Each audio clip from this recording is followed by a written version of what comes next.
Welcome to the Gay Buddhist Forum, where teachers from all schools of Buddhism offer their perspectives on the Dharma and its application in modern times, especially for LGBTQI audiences. These talks are offered freely to the world and made possible by appreciative listeners. If you would like to support our efforts to share the Dharma with underserved audiences, please visit gaybuddhist.org. There you can donate, find a list of upcoming speakers, or enjoy many hundreds of these recorded talks dating back to 1996.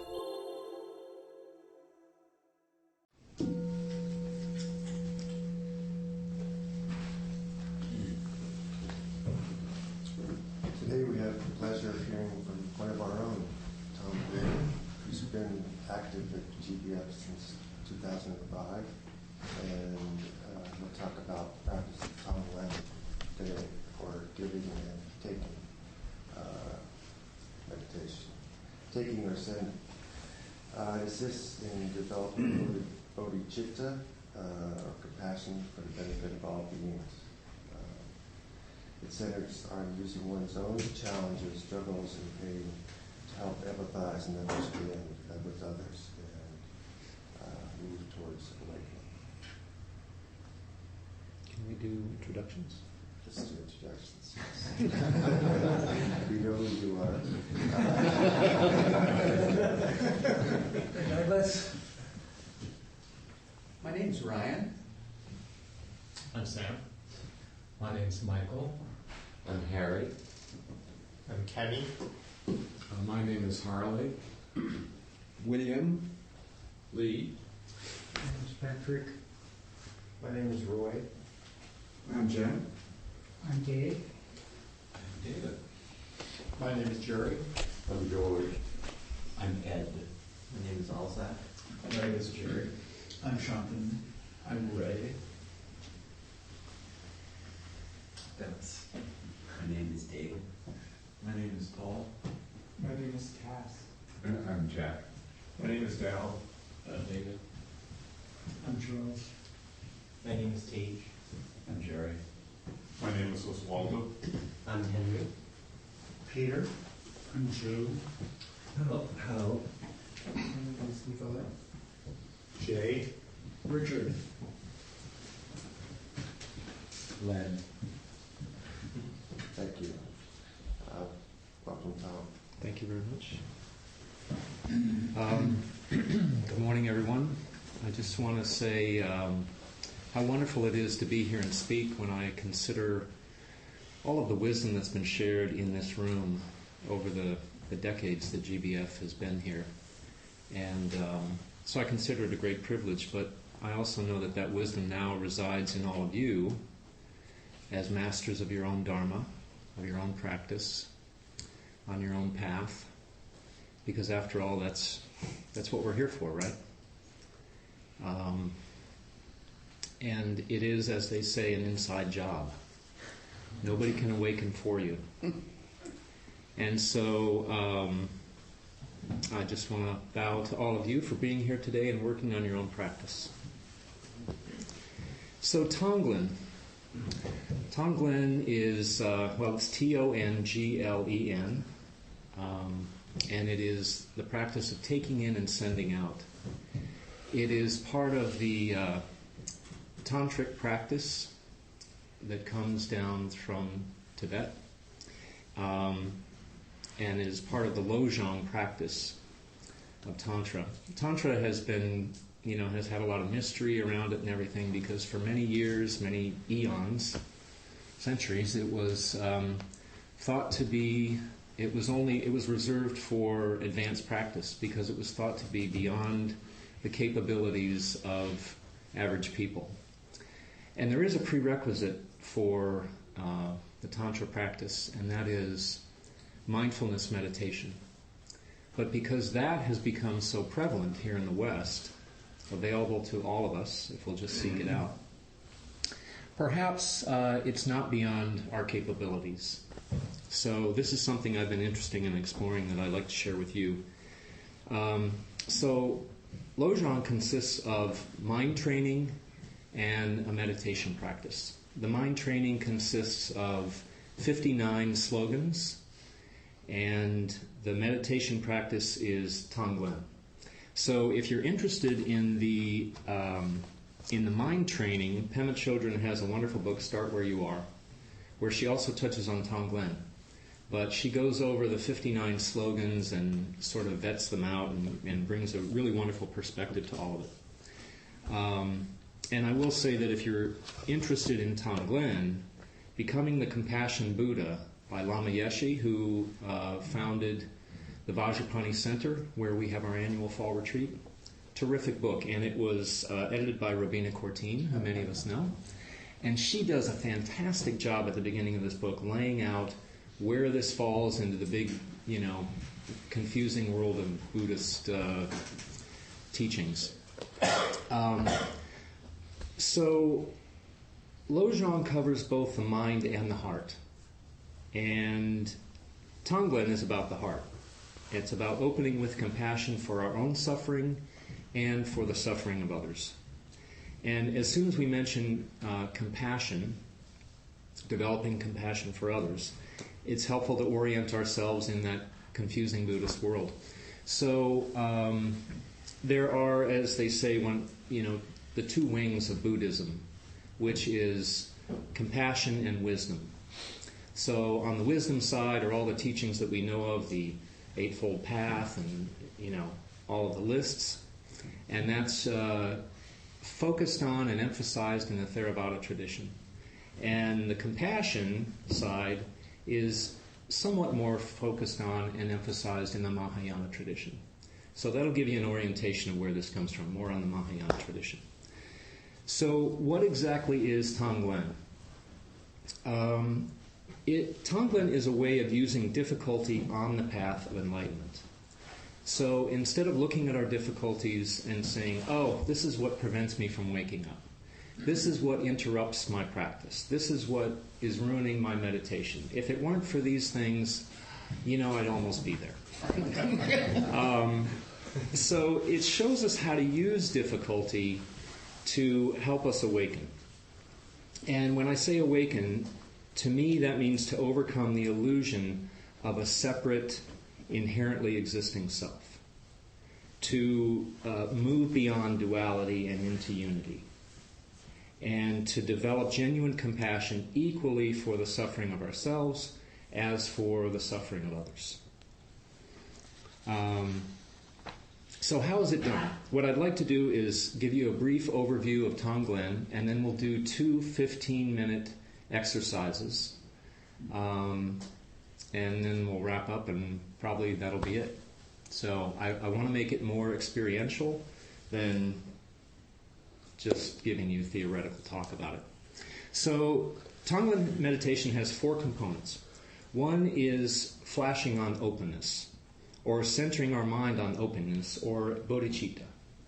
And bodhicitta is the desire to awaken and alleviate all suffering, not just our own suffering, but the suffering of others. 2, the second part is connecting with the textures of suffering as we meditate. Dark, heavy, and hot for suffering, and its antidote, which are white, light, and cool. It's a visualization practice. The third part is focusing this on a specific object of suffering, a particular person or animal, something that we can really sense or see or know deeply about. And then fourth, we expand this focus to all beings who suffer in a similar fashion. So that's it. It's those 4. And I'll go into more detail on those, and I'll just say this. In some aspects, Tonglen is a deity practice, where we are imagining ourselves, we are visualizing ourselves as the Buddha of compassion. Avalokiteshvara, Guanyin, Chenrezig in the Tibetan tradition, or in Sanskrit, Lokshvara or Padmapani. So we're tapping into our expansive, unlimited Buddha nature. And that resides in all of us. So the visualization practice helps us tap into that. So let me give you a little more detail on the four steps in it, and then we'll step into a meditation practice. So the first is centering our mind on openness or bodhicitta. Pema Chodron calls this flashing on openness. And it's very simple and quick. It doesn't need to be very elaborate.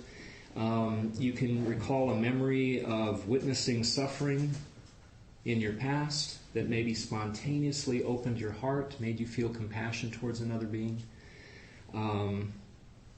You can maybe perhaps images of how you felt when you saw the tsunami that was all over the news several years back, or an earthquake. Maybe you'll want to recall some of the appeals you've seen on TV for starving children, right? Things like that really tug at your heartstrings. Those are very effective for helping you open up to that. Or you could have a memory from childhood. Chogyam Trungpa says that whenever he wants to tap into this heart of bodhicitta, he remembers when he was a child seeing a puppy being stoned by an angry crowd. This poor, helpless, defenseless puppy. So that instantly brings him into his heart of compassion. So it's simple. It need not be horrific. Don't go towards the most dramatic thing you've ever seen. But just think of one thing that can help you tap into that. Second is feeling the textures of suffering and its antidote. So this follows the breathing once you get into it. So the suffering we draw in dark, dense, hot, and heavy on the in-breath. And then the antidote we send out white, light, cool, fresh on the out-breath. And it follows the breath, but it's not about the lungs. This is not about, breathing in dark smoke or giving yourself, emphysema or something like that. It is, you want to visualize it as coming in through all the pores of your body and then going back out in 360 degrees through all pores of your body. So as we take in, we're taking in the cause of suffering that we see all around us in the world. The causes of suffering, which are fixation, holding on, clinging, ego, selfishness, and then sending out the antidote, sending out compassion and the wish for this being that we're visualizing to experience enlightenment. And so you want to visualize perhaps radiating joy. And it's important also to understand that you're not transforming the suffering into compassion. Here what is happening is you're not converting it from one to the other, but if you're really tapping into the heart of bodhicitta, this is an expansive, unlimited heart. So you can literally draw in all of the suffering that's before you. It can take in and hold all of that just like Avalokiteshvara. And so this isn't the limited you acting, it's your Buddha nature. And that's the nature of Avalokiteshvara. 11 heads to see in all directions all the suffering of the world. 1,000 arms to be able to reach out and deliver help and assistance.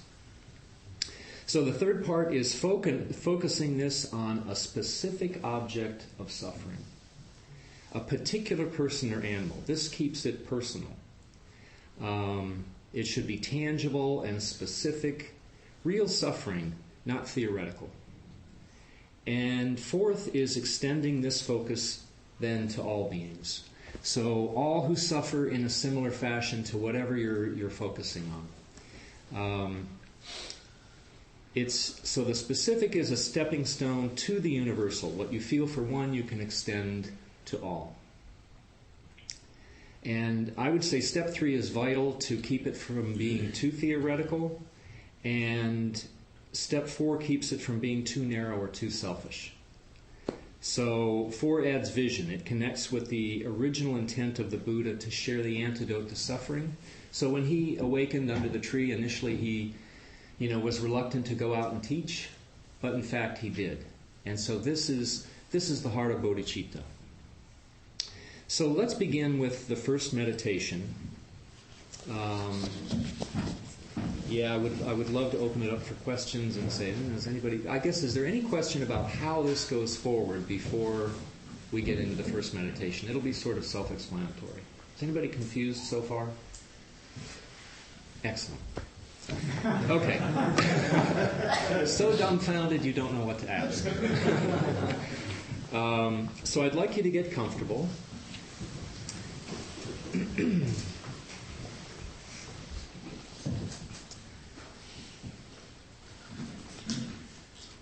This first meditation is having compassion for yourself.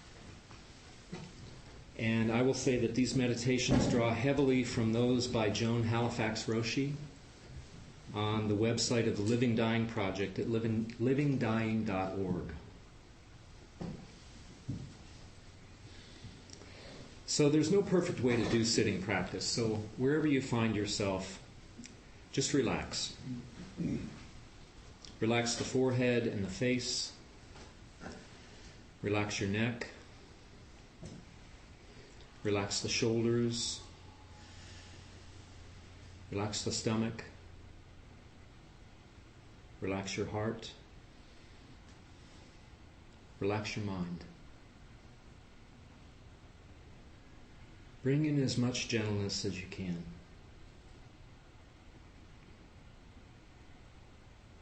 Begin by flashing on openness. Connect with your natural inclination toward compassion. Think of something that makes you feel compassionate. The condition of one who is helpless, blameless, defenseless. Whatever it is for you.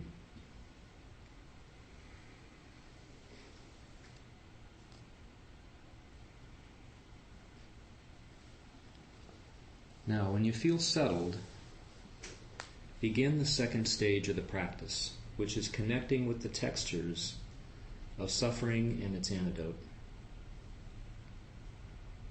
Imagine taking in heavy, hot, dense air, the suffering,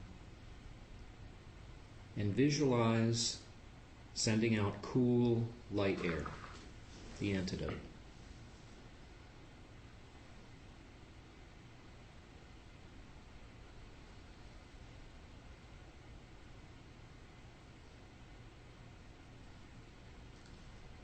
Now, visualize a metal sheath around your heart, something protecting it, like woven metal fibers or Kevlar fabric. This metal sheath is everything about you that blocks your compassion. Your self-importance, selfishness, self-pity. It's the band of fear that hardens your heart. Maybe visualize this metal fabric as woven of vertical and horizontal strands. Vertical strands made of clinging and desire and fixation, and crossing those are horizontal strands of aversion, fear, and avoidance. Tonglen practice invites you to loosen this metal sheath and open your heart to its natural, non-judgmental state of kindness and spaciousness. Visualize the metal sheath unraveling as the in-breath of suffering touches it, and individual strands are whisked away. It's unraveling like an old fabric. So as you breathe in, when the sheath opens, the hot, heavy air swirls in, vanishing into the vast space of your unlimited heart. And what arises is natural mercy. It is the quality of unarmored heart that allows you to be with suffering and at the same time to see gently beneath the suffering. Now begin to connect all of this to your breath, breathing in heaviness and breathing out lightness. The heaviness is suffering, the lightness is well-being. Now imagine that you're breathing through all the pores of your body.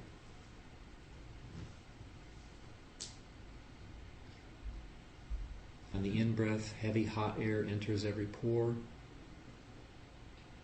On the out-breath, cool light radiates from every pore of your body, 360 degrees.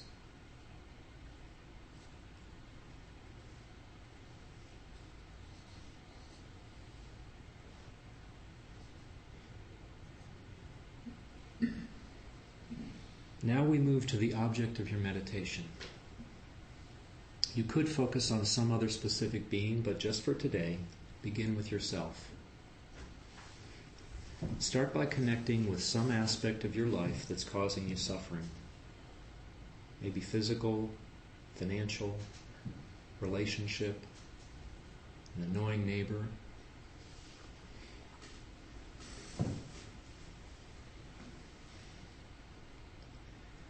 Begin by breathing in whatever you're feeling. Fear, agitation, anger, loneliness, alienation, uncertainty, grief, resistance, whatever it is. Just accept it. And on the exhalation, breathe out well-being.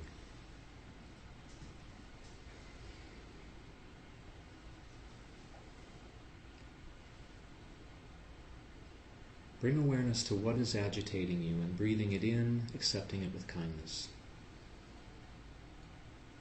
Then as you exhale, give yourself some spaciousness.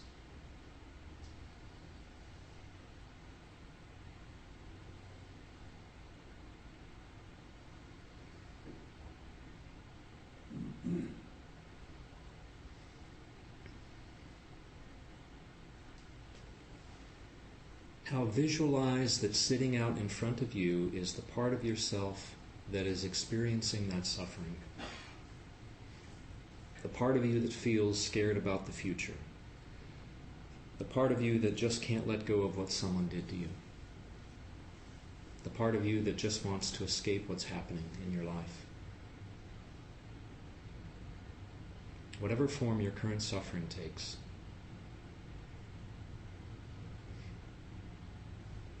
Let the ego shield around your heart dissolve to reveal your vast and spacious heart. Breathe out the sense of spaciousness, openness, kindness, and surrender that arises. Shower these qualities on yourself in a rain of cool, healing light.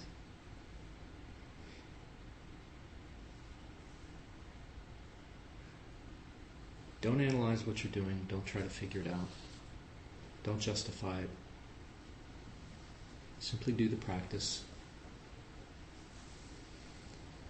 Breathing in heavy, hot, dark of your suffering. Breathe out sympathetic space.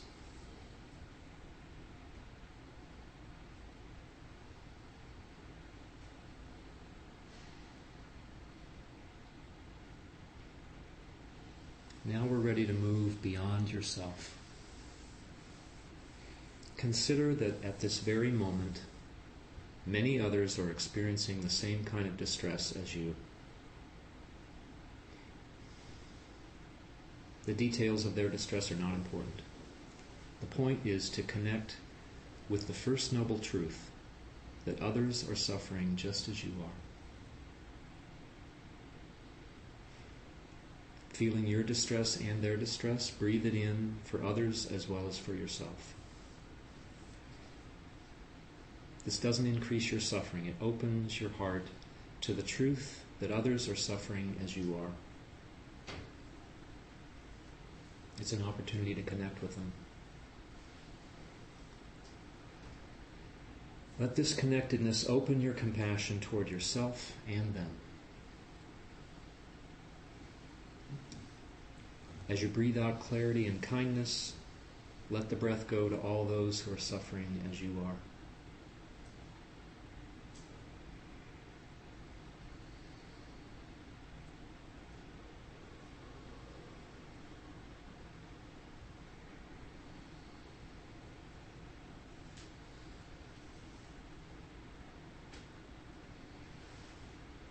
Now let the visualization dissolve and just continue with the practice, breathing in universal suffering as hot, heavy, and dense, And through every pore of your body, breathe out goodness and healing as a cool, light breath. In, dark, heavy, and dense. Out, cool, light, healing.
So, as you might have experienced, Tonglen is about creating more spaciousness around your own experience of difficulty. Making room for it instead of walling it off or acting in aversion. And, it's not about getting into a pity party for yourself and getting comfortable with all that's wrong, necessarily. But it's, like I mentioned, it is grounded in the First Noble Truth, the truth that suffering exists. And I would say if we cannot name our own suffering and familiarize ourselves with it and be real that it exists, how can we have compassion for others? Because otherwise it's all just theoretical. So, this is what Tonglen helps us with. It's done to develop our compassion and our ability to be present with our own suffering and then extend that to the suffering of others. So it's grounded in the heart of bodhicitta. And let's see here.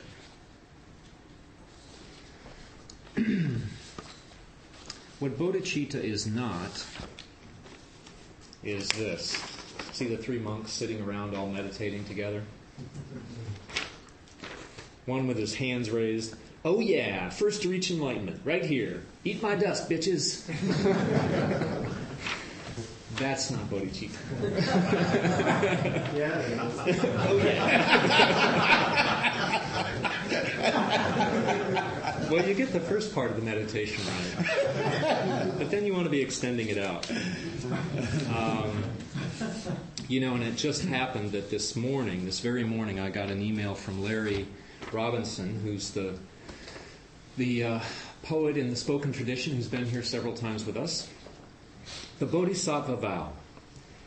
I want to come back as the disabled child of someone like Vladimir Putin to awaken his heart of compassion. Then I'll be reborn as maybe an extinct species, like an ivory-billed woodpecker. I'll fly to Washington or wherever I want and bring the good news of our return. Or maybe I'll just be a breath of wind, touching the world with hope and healing. This is what Sue said. I say, she hears the cries of the world. Om Tara, Tu Tare, Ture, Svaha.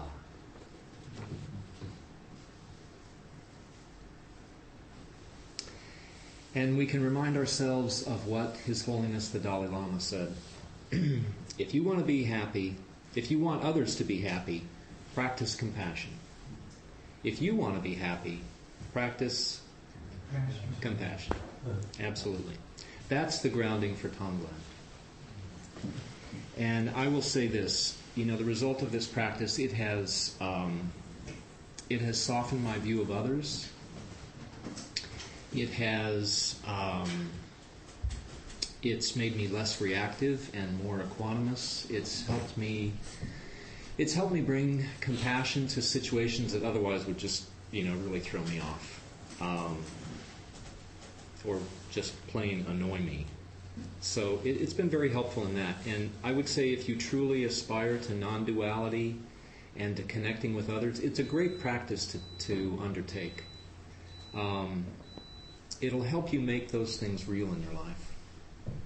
Non-duality, openness. Instead of just reading a lot of books and being theoretical about it. So, let's see. The next meditation will take about 15 minutes, so I think we should probably do that now. 12 to 15 minutes.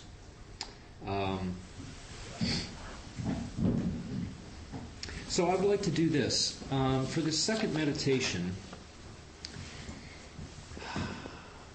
I want us to pair up, but here's an idea. If you want to do it alone, for someone extremely close to you that you've been thinking of or that's present on your mind, you can do that as well.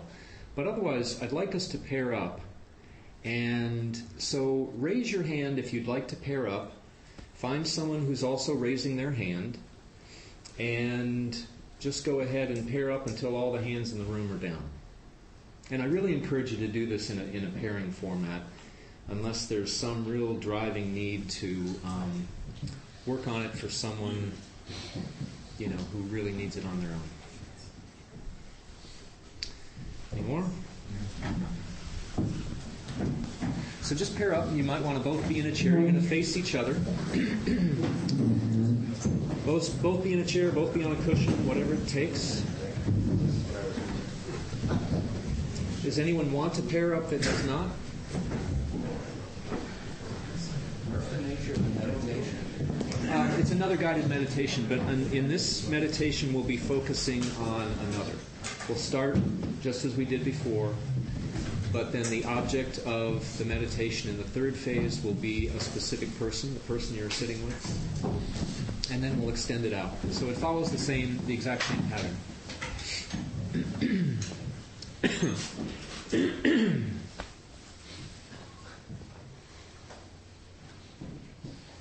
So first, begin by getting comfortable, getting relaxed.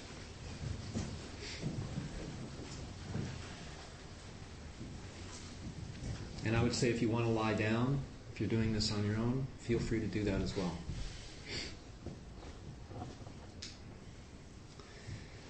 So first, center your mind on bodhicitta, the desire to alleviate all suffering. Close your eyes. Recall something that reminds you of your capacity for compassion.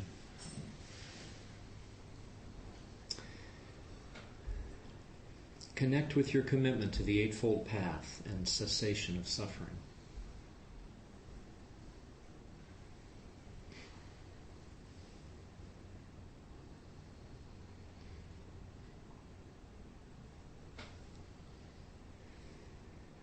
Second, feel the texture of suffering and its antidote. Just in general, draw in dark, heavy, dense, hot on the in-breath. And send out white, lightness, cool and clear on the out-breath.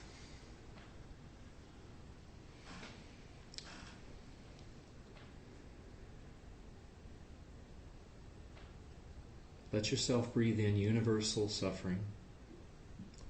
And as you do, the sheath around your heart breaks open. And the dark smoke of suffering dissolves into the spaciousness of your vast heart. The heart of Avalokiteshvara.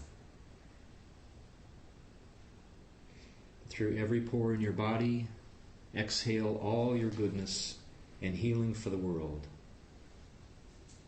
360 degrees. 1,000 arms.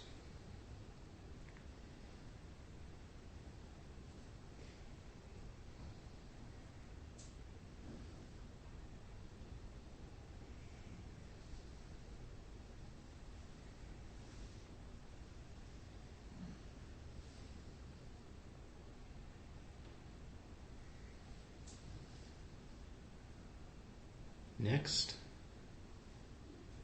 slowly gaze at the chest area of this one sitting across from you, or the one that you're thinking of. For now, this is just a generic person, just one of the many beings in the world. So just gaze at their chest. If you wish, you may gently synchronize your breathing with each other.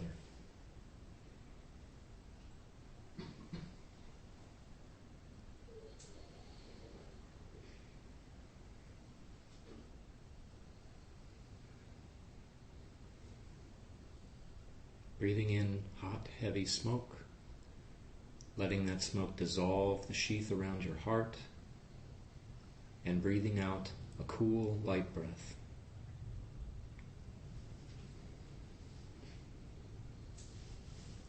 If fear or discomfort or resistance comes up about practicing directly with another, just notice it. Remember your commitment to the cessation of suffering. Breathe in that fear and breathe out ease.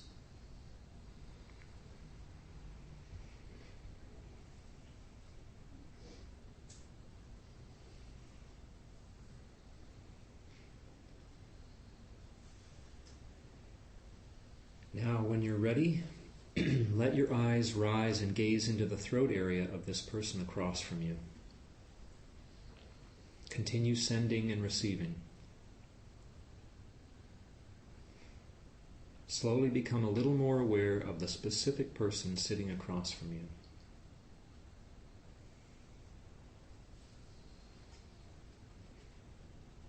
Still taking in, still sending out.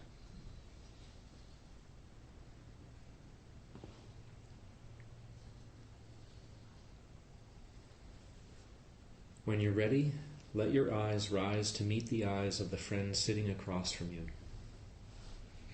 Not grasping, but being present. Gaze into the eyes of your friend.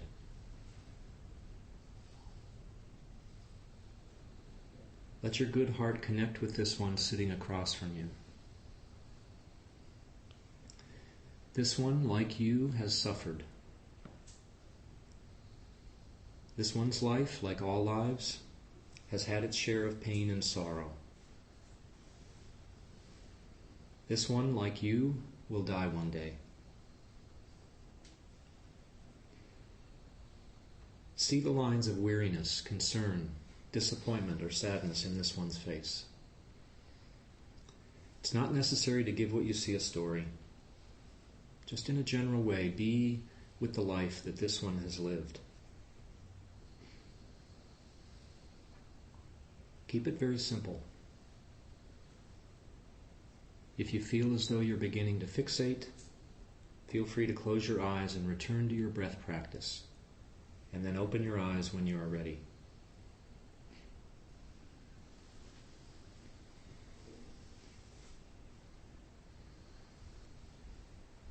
Now imagine this person as a 3-year-old child. See him as he might have been when he was very young and free of any pain. Imagine that this young, fresh, and hopeful being is still alive in your friend.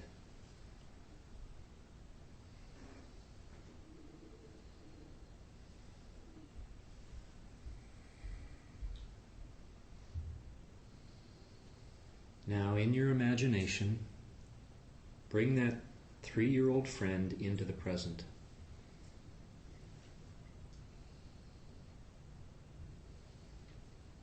You would do anything to help that child be peaceful and free of distress.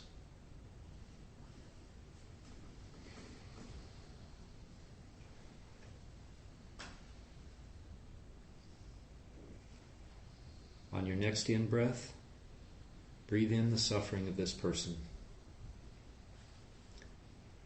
Breathe in dark, heavy, hot smoke that breaks apart the metal sheath of self-importance around your heart. The smoke of this friend's suffering vanishes into the vastness of your true heart. And on your out-breath, breathe out a cool, light breath of kindness.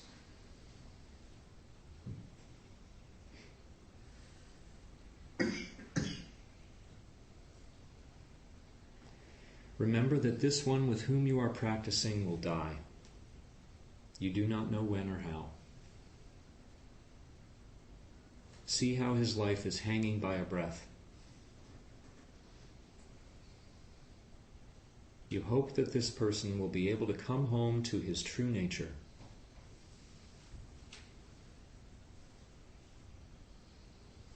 Now your heart of compassion is wide open.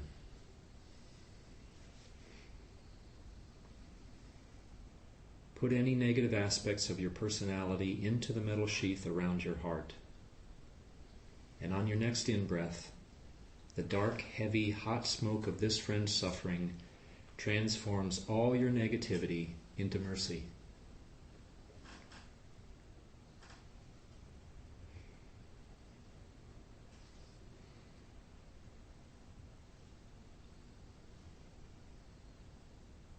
Now imagine that this one sitting across from you will not be alive tomorrow. There's always that possibility.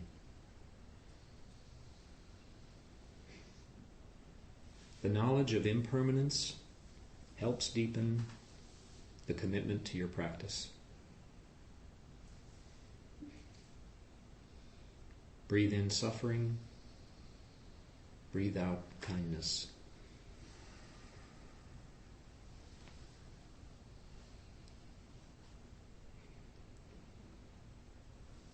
When you feel ready, allow your eyes to close.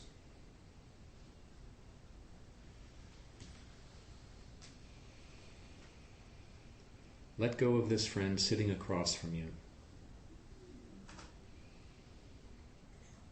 Now open the focus of your practice to the universe. Breathe in universal suffering, dissolving your own importance, your own self-importance. On your out-breath, give away all of your goodness to all beings who suffer.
So how was that? Did that help? Do you feel that helped you connect with your heart of compassion? Yes. I also feel I have a better understanding of how to really have compassion for the rest of the world. When I just had elbow surgery and going through really hard physical therapy. And so when I've read Tonglen before, I never really connected with it. I thought, I don't have time to have compassion. I'm dealing with my own stuff. Being honest. Right. That's how I. What is this about? Misery loves company? Exactly. Yeah. But when the way you break it down, and that I recently have been reading as we've spoken and all the experiences we've had, I really understand it. And I thank you so much for this exercise. It was great to really do it and to start with ourselves, maybe one other person, and then really move out. I understand it now. Great. So thank you. Good. Yeah, we should wrap up. So let me, there's just a final quote I'd like to give. And then if anybody has questions or wants to look at any of the material here, you're free to. So one final note on the truth of suffering and impermanence. This is by Jeff Foster. You will lose everything. Your money, your power, your fame, your success, perhaps even your memories. Your looks will go. Loved ones will die. Your body will fall apart. Everything that seems permanent is impermanent and will be smashed. Experience will gradually, or not so gradually, strip away everything that it can strip away. Waking up means facing this reality with open eyes and no longer turning away. But right now, we stand on sacred and holy ground, for that which will be lost has not yet been lost. And realizing this is the key to unspeakable joy. Whoever or whatever is in your life right now has not yet been taken away from you. This may sound trivial, obvious, like nothing, but really it is the key to everything, the why and how and wherefore of existence. Impermanence has already rendered everything and everyone around you so deeply holy and significant and worthy of your heartbreaking gratitude. Loss has already transfigured your life into an altar.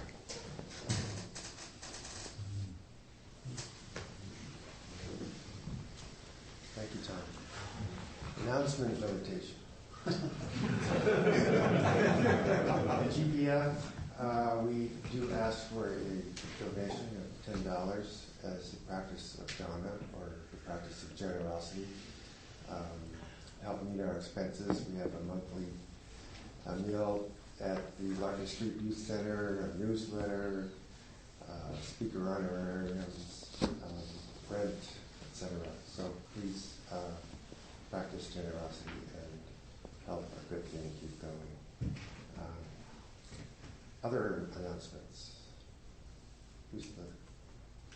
I'm the host today, and there are refreshments out on the table, and there's hot water in the dispensers if you'd like to have tea. If you have tea, please wash out the cup when you're done over in the sink area.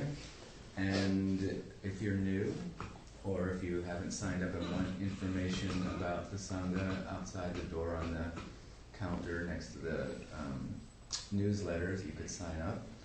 And at about 12:30, a group often forms outside the door to go to lunch, and everyone's welcome to join that group. And I'll be going around with the Dana bowl to collect the $10 or whatever you're going to donate today. Yes. If anyone enjoys the New Exploratorium, I have membership there. I can bring 10 guests in one shot. So if you're prompt, I'll bring 10 in. If you're late, you get to pay.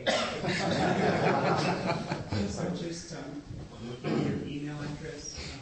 I went Thursday night. It's quite captivating, stimulating, and young. And expensive. Next week, one more. I'm the coordinator of hosts, and one of our hosts is going through a life change and is won't be able to perform those duties anymore at Cage. And so I would like to invite anybody who was thinking of who has considered hosting I get to play anti-name for a couple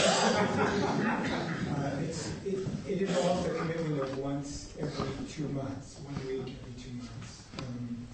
And I'll be happy to speak to you afterwards, since we do need to replace our host, our departing host.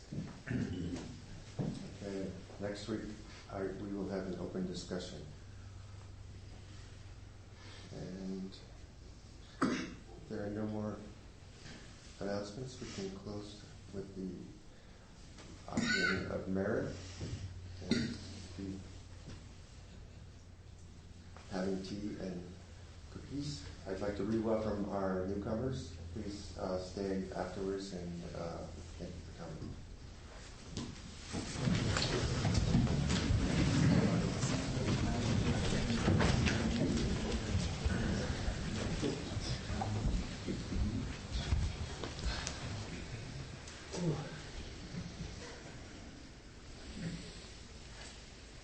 By the power and truth of this practice, may all beings have happiness and the causes of happiness.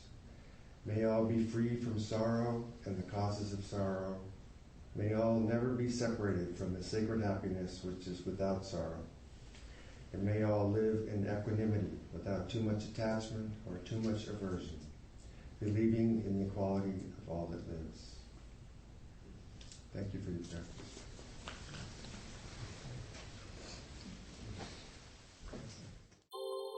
Thank you for listening to the Gay Buddhist Forum.